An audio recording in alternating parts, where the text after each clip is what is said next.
mga tol, ngayon po ang ating pong day 103 sa ating pong push-up challenge. At syempre, papasalamat po tayo sa Diyos sa palagi ng pag-iingat sa buhay at lakas sa patuloy na pinahirap. Kaya let's go na tayo mga tol.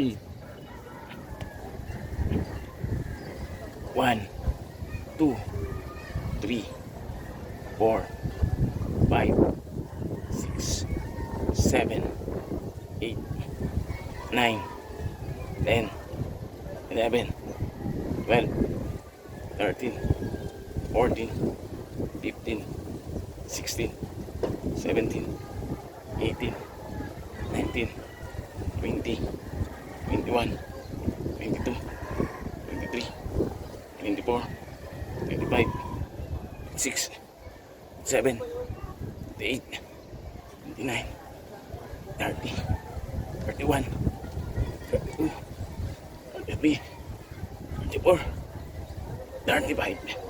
Ah! Grabe. Salamat po sa Diyos. Bumibigat. Habang tumatagal, bumibigat eh. Pero sanayin lang. Sanayin lang po yan. Sabi nga lang po. Practice makes perfect. Ano po ibig sabihin?